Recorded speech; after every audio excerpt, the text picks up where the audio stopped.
इस वक्त की बड़ी खबर आपको बताएं, बहुचर्चित भंवरी देवी हत्याकांड केस में मोस्ट वांटेड आरोपी इंदिरा बिश्नोई को गिरफ्तार कर लिया गया है।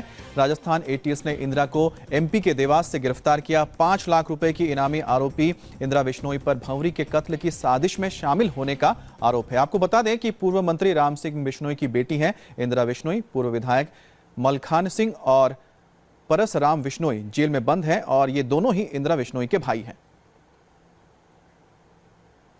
ගොනුව YouTube නාලිකාව සමග එකතු වෙලා ඉන්න ඔබ සියලු දෙනාම ආයිබෝවන් කියලා පිළිගන්නවා. අද අප නාලිකාවෙන් කතා කිරීමට බලාපොරොත්තු වන්නේ බන්වාරි දේවී වයස අවුරුදු 36ක් වූ කාන්තාවගේ අභිරහස් ඝාතනය පිළිබඳවයි.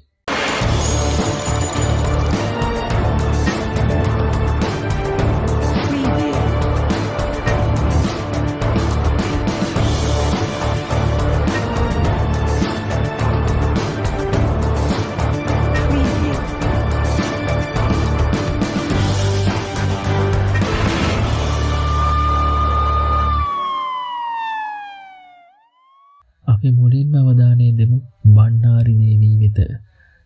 ඉන්දියාවේ රාජස්ථාන් ප්‍රාන්තයේ ආජ්මීර් දිස්ත්‍රික්කයේ කිෂන්ගාර් බ්ලොක්හි ගමක දරිද්‍රතාවයෙන් බන්වාරි දේවී උපත ලැබුවාය. ඇගේ දෙමාපියන් දෛනික වැටුප්කම්කරුවන් ලෙස සේවය කළහ. ඇගේ පියාද රජයේ වෛද්‍ය හා සෞඛ්‍ය දෙපාර්තමේන්තුවේ සේවය කළේය. දේවී 8 වන ශ්‍රේණිය දක්වා රජයේ පාසලක අධ්‍යාපන ලැබුවාය. වයස අවුරුදු 16 දී ඇය ජෝධ්පූර්හි බොරුන්ඩා ගම්මානයේ අමර්චන්ද් සමග විවාහ විය. ඇගේ පියා නියෝග පරිදි දේවී වින්නපු මාතා හැදෑරූ අතර එම දෙපාර්තමේන්තුවේම සහායක හෙදියක් ලෙස වින්නපු මාතාවක් ලෙස රැකියාව ලබා ගත්තාය. ඇගේ ඝාතනය සිදු වූ කාලය තුල ඇය ජෝධ්පූර් දිස්ත්‍රික්කයේ ජලිවාඩා නම් ගම්මානයේ උපමධ්‍යස්ථානයක සේවය කළේය. දේවී වින්නපු මාතාවක් ලෙස කටයුතු කළ කාලය තුල ඇයගේ ස්ථාන මාරුවීම සහ පත්වීම සම්බන්ධයෙන් පාලක ඉන්දීය ජාතික කොංග්‍රසයේ දේශපාලඥයින් සමග සම්බන්ධ වූ බවයි. දේවී වින්නපු මාතාවක් ලෙස ඇගේ වත්කමට වඩා ධනයක් රැස් කළ බවත් නිවාස සහ මෝටර් රථ කිහිපයක් නඩත්තු කරමින් සුඛෝපභෝගී ජීවිතයක් ගත කළ බවත් වාර්තා වේ. ඇය සෑම වසරකම මිලාදිකරන් භාණ්ඩ මිලදීගත් බවත් CBI පුවත් සේවය වාර්තා කරයි. මෙම කාලය තුල දේවීගේ සැමියා වාහන රියදුරක ලෙස සේවය කර ඇත.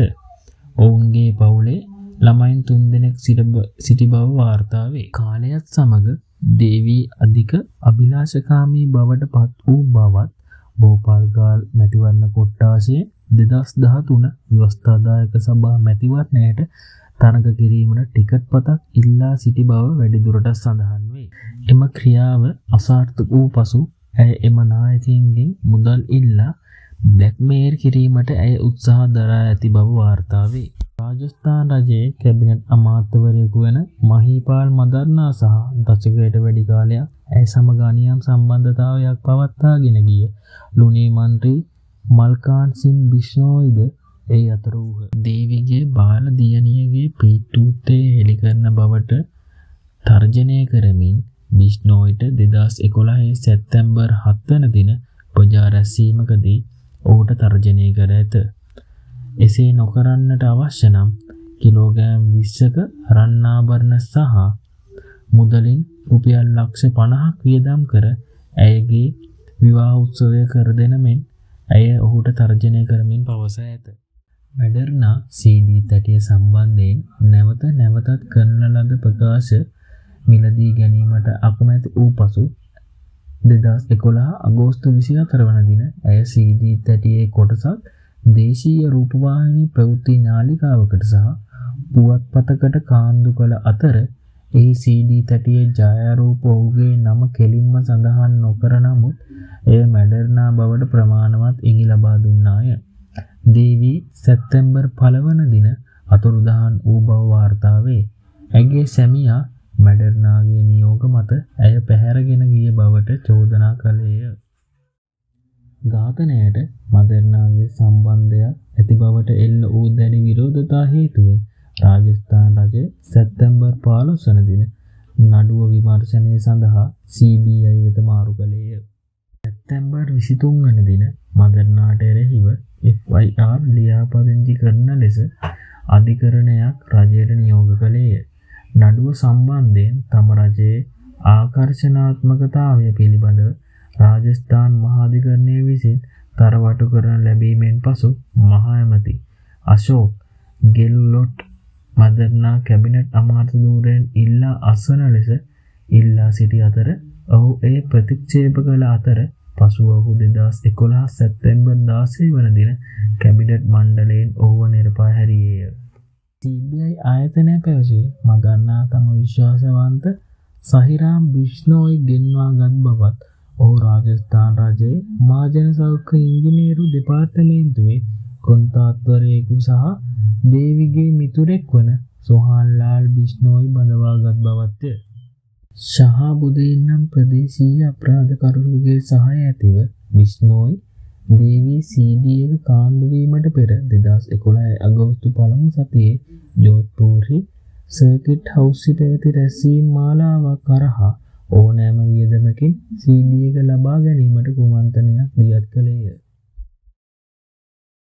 මෙම කාරණය රුපියල් ලක්ෂ 50කට සමතයකට පත් කිරීමට එකඟ වූ අතර සැප්තැම්බර් අවසානය වන විට ඉතිරි මුදල ගෙවීමට පොරොන්දු වූ අතර මදර්නා විසින් ඔවුන්ට රුපියල් ලක්ෂ 2.5ක අත්තිකාරම් මුදලක් ගෙවා ඇති බව CBI ආයතනය පැවසීය.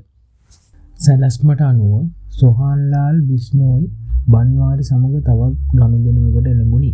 ඔහු ඇයට රුපියල් ලක්ෂ 4.5කට මරුටු සුසුකි රථයක් මිලදී ගන්නා බවත් රුපියල් 50,000ක අත්තිකාරම් ගෙවීමක් කර ඇති බවත් වාර්තා වේ.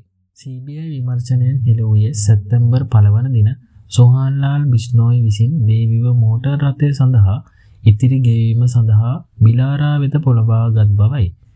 ශහබුදීන්ට අයත් මහින්ද්‍රා බොලෙරෝ වාහනයේ වීඩියෝ CD ප්ලේයරයක් තිබර තිබූ CD එකේ සත්‍යාපනයද ඒ යටත් විය. ඔහු එවකට මුළු CD එක නනබා ඇති බව කියනු ලැබේ. වෙත ගිය පසු කල්ලිය දේවී සමග ඇය විරුද්ධ වූ මෝටර් රථයේ ප්‍රදේශයේ පුරා සැරිසරූ අතර එය සිදු විය. මෙය සිදු වූයේ තිදෙනා ඇයව ගෙව සිර කළ අවස්ථාවේදීය. පසුව සහිරාම් බිෂ්නෝයිගේ මඟ පෙන්වීම යටතේ ඔවුන් ඇය මහින්ද්‍රා ස්කෝපියෝ රථයක් සිට හඳුනා නොගත් පුද්ගලයන් කිහිප දෙනෙකුට බාර දුන්නේය. නොවැම්බර් 3 වන දින නඩුවේ පළමු සාක්ෂිය ලෙස CBI ආයතනය විසින් දේවි සහ මල්කාන් සිං බිෂ්නෝයිගේ සහෝදරිය වන ඉන්දිරා අතර සිදු වූ සංවාදයක මිනිත්තු 4ක ශ්‍රවණ පටයක් සොයා ගන්නා ලදී. ක්ලිප් එකේ බන්වාරි ඉන්දිරාට මන්වාරි භාෂාවෙන් කතා කරන ආකාරය ඇසෙන බව CBI ආයතනය පැවසීය. දේශපාලඥයන් CD තැටිය වෙනුවට ඇයට රුපියල් කෝටි 7ක් ගෙවීමට එකඟ වී ඇති බවත් එයින් රුපියල් කෝටි 5ක් ඇයට ලැබෙන බවත් ඉතිරිය සොහාන්ලාල් බිෂ්නෝයි ගන්නා බවත් ඇය පැවසුවාය. කොන්ත්‍රාත්කරු සොහාන්ලාල් දිල්ලියේ පිහිටි ඉහළ පෙළේ විදුලි බල තරවුකරුවෙකු සමග සුනිල් ගුරුරාජ් කෙනෙක් කරහා ගනුදෙනුව සිදු කර ඇති බවත් ගෙවීම දැනටමත් සිදු කර ඇති බවත් බිෂ්නෝයිට පවසන බව ඇය නැවත අවධාරණය කළාය. සොහාන්ලාල් කෙසේ හෝ අනු පිටපතක් CD ලබාගත් නමුත් මුල් පිටපත තවම ඇය සතුව ඇති බව ඇය නැවත අවධාරණය කළාය. තැටිය විකිණීමට උත්සාහ කළ දිල්ලි පදනම් කරගත් CD ගනුම්කරුවන් සහ සොහාන්ලාල් අතර අතරමැදියා ලෙස බන්වාරි හැඳින් වූ ගුරුරාජ් පුදුචේරිහි පිහිටි ලුතිරන් ආණ්ඩුකාර සහ රාජස්ථාන අමාත්‍ය ගෝවින්ද සිං ගුරුරාජ්ගේ ඥාතියෙකු බව පෙනී ගියේය. 2011 නොවැම්බර් මාසයේදී ශහබුදීන්ගේ පෙම්වතිය වන රෙහානා ඔහු රඳවා සිටි ජෝධ්පූර් මධ්‍යම බන්ධනාගාරයේදී ඔහු සමග කළ සාකච්ඡාවේ ශ්‍රවණ පටය මාධ්‍ය වෙත කාන්දු කළාය. සාකච්ඡාව අතරතුර රාජස්ථාන් පොලිසිය විසින් නඩු කිහිපයක් සොයමින් සිටි අපරාධකරුවෙකු වන ප්‍රදීප් ගොඩරාගේ කල්ලියට දේවී බාර දුන් බව ශහබුදීන් ඇයට පවසා ඇති අතර ශහබුදීන්ද නඩුවට තම ව්‍යාජ ලෙස සම්බන්ධ කර ඇති බවත් දේවිව සිදුවූයේ කුමක්දැයි නොදන්නා බවත් පවසන අතර මෙය CBI සතුව තිබූ 3 වන ශ්‍රවණ පටයයි. මෙම කාලය තුල CBI ප්‍රහානාගෙන් ප්‍රශ්න කරන අතරතුර ලකාරාම් සහ බන්වාරිගේ සැමියා වෙන අමල් චන්දන්ද ප්‍රශ්න කරන ලදී. ජෝධ්පූරයේ ස්වර්ණාභරණ වෙළඳුන්ගේ CBI විසින් අත්අඩංගුවට ගත් බව වාර්තා වන පරිදි දෙවැන්නා කැඳවනු ලැබීය. ඒ දේවිගේ බවත් ශහබුදීන් අතුරුදහන් වූ වහාම ඔහු නගරයේ සිටියදී ආභරණ විකුණා ඇති බවත් ඔහු සැක කළහ. 2011 ඔක්තෝබර් 22 වන දින ශහබුදීන් පොලිසියට මුලින්ම ඉදිරිපත් විය. නොවැම්බර් 10 වන දින මදර්නාගෙන් ප්‍රශ්න කිරීමේදී ඔහු දේවි සමග අනියම් සම්බන්ධතාවයක් පැවැත් වූ බව පාවොච්චාරණය කළේය. දෙසැම්බර් 2 වන දින CBI සිය මූලික චෝදනා පත්‍රය ගොනු කළේය. එදිනම රාත්‍රියේ ඔවුන් මදර්නා අත්අඩංගුවටගෙන දින දෙකකට පසුව ප්‍රශ්න කිරීම සඳහා දිල්ලියට ගෙන එන ලදී. දෙසැම්බර් 8 වන දින දේවිගේ සැමියා වෙන අමර්චන්ද් ප්‍රශ්න කිරීම අතරතුර පරස්පර අනුවාදනීය ලබා දෙමින් සහයෝගයෙන් තොරව සිටියදී CBI විසින් අත්අඩංගුවට ගන්නා ලදී. දෙසැම්බර් 19 වන දින මල්කාන් සිං බිෂ්නෝයි අත්අඩංගුවට ගන්නා ලදී. CBI විසින් ප්‍රශ්න කිරීමෙන් පසු ඔහු සහ මදර්නා යන දෙදෙනාම නිර්දෝෂී බව ඔප්පු විය. 2012 ජනවාරි 4 වන දින CBI ආයතනය විසින් සහීරාම් බිෂ්නෝයි මදර්නා සහ තවත් විත්තිකරුවන් දෙදෙනෙකු වන සොහාන්ලාල් බිෂ්නෝයි සහ ශහබුදීන් සමග ජෝධ්පූර් මධ්‍යම බන්ධනාගාරයට මුහුණට මුහුණලාගෙන එන ලදී. එදිනම පොලිසිය නඩුවේ තවත් විත්තිකරුවෙකු වන බිෂ්නාරාම් බිෂ්නෝයි පූනේහිදී අත්අඩංගුවට ගන්නා ලදී. නඩුව සම්බන්ධයෙන් අත්අඩංගුවටගත් 11 වන පුද්ගලයා ඔහු අතර ඔවුන් සියල්ලෝම ඔවුන්ගේ නිර්දෝෂීභාවය පවත්වා ගත්ත. ඇගේ සිරුර බැහැර කර බව කියන කෛලාශ් ජකාර්ද ඔත්තුවක් මත සොයා ගන්නා ලද අතර විමර්ශනයේ කොටසක් ලෙස සිදු වූ ප්‍රධාන ඉදිරි ගමනකදී එදින අත්අඩංගුවට ගන්නා ලදී. 2011 සැප්තැම්බර් 1 වන දින බිලාරාහි බිෂ්නෝයි සහ ශහබුදීන්ගෙන් දේවිගේ දේහය රැගෙන ගොස් ජෝධ්පූර් දිස්ත්‍රික්කයේ ෆලෝට් නගරය අසල ජොලාඩ් නම් ගම්මානයේ පුළුස්සා දමා ඇයගේ දේහය බැහැර කර ඇති බව වාර්තා වේ. ජකාර් බිෂ්නාරාම් බිෂ්නෝයි කල්ලියේ සමාජිකයකු බව වාර්තා වන අතර එම කල්ලිය එවකට CBI ආයතනය විසින් සොයමින් සිට ඇත.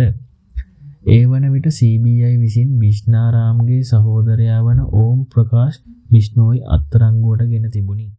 ජනවාරි 6 වන දින බන්වාර් දේවිගේ දේහය බැහැර කළ ස්ථානය දන්නා බව CBI විසින් ප්‍රකාශ කළේය. මේ අනුව දින 100ක් ඇතුළත CBI විසින් නඩුව බිඳ දැමූ අතර එම මාසයේ අවසන් වන විට අවසන් චෝදනා පත්‍රය ගොනු කිරීමට සූදානම් විය. එතෙක් අත්අඩංගුවටගත් සමාජිකයන් සංඛ්‍යාව 12කි. බන්වාරි දේවියගේ ඝාතනය සම්බන්ධයෙන් සාක්ෂි රැස් කිරීම සඳහා ඔපරේෂන් ටෝච් ක්‍රියාත් කරන ලදී. රාජස්ථාන් පොලිසිය සහ CBI මධ්‍යම අධිකරණ විද්‍යා රසායනාගාරයේ අධිකරණ වෛද්‍ය විශේෂඥයින් සමග එයට සම්බන්ධ විය.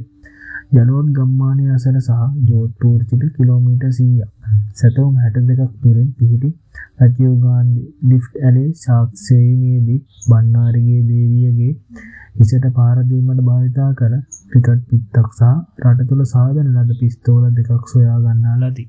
ඇලේ පතුලට ගිලී යාම සහතික කිරීම සඳහා විය හැකි පරිදි කටු කම්බු වලින් උතා තිබූ පිත්ත සොයා ගන්නා ලදී. බාවාරිගේ සිරුර බැහැර කිරීමේ චෝදනා ලැබූ බිෂ්නාරාම් බිෂ්නෝයි සහ කෛලාශ් ජකාර් යන දෙදෙනාම අපරාධ ස්ථානයට නැවත කැඳවීමක් කරනු ලැබුණි. දින 4ක සෝදිසි කිරීම අවසානයේ හිස් කබලක කොටසක් දත් පහක් සහ ඇයගේ ආභරණ කිහිපයක් එතන තිබී පොලිසියට හමු වී ඇත. ජකාර්ට අයත් බව කියන ගෝනි බෑගයක් සහ ඇඳුම් කිහිපයක් එම ස්ථානයේ තිබී සොයා ගන්නා ලදී. ඔහුගේ මවට අයත් වටිනා භාණ්ඩ ඇගේ පුත් සිහිල් විසින් හඳුනා ගන්නා ලද අතර පසු ඇය රාජස්ථාන් පොලිසිය විසින් මියගිය බව වාර්තා කරන ලදී. අස්ථි කොටස් සහ දත් වැනි අනෙකුත් ශරීර කොටස් සොයා ගන්නා ලද අතර ඒවා බන්වාරි දේවිගේ බව තහවුරු කර නොගත් බැවින් ඒවා සත්‍යාපනය කිරීම සඳහා FBI ආයතනය වෙත යවන ලදී. මෙය පෙර 2012 පෙබරවාරි මාසයේදී IIMS හි අධිකරණ වෛද්‍ය විශේෂඥයන් විසින් එම අස්ථි සතුන්ගේ බව වාර්තා කර ඉදිරිපත් කර නමුත් ජූනි මාසයේදී FBI ආයතනය විසින් ඒවා බණ්ඩාරි දේවිගේ බව තහවුරු කරන ලදී. දේවිගේ බාල දියණිය වෙන සුහානිගේ පියා මල්කාන් සිං බිෂ්නෝයි බවට පසු කලක අනාවරණය වී ඇත. ඔබ මේ ඝාතනය පිළිබඳව දරන මතය කුමක්දයි පහලින් කමෙන්ට් කරන්න. වීඩියෝ හොඳයි නම් ලයික් කරන්න.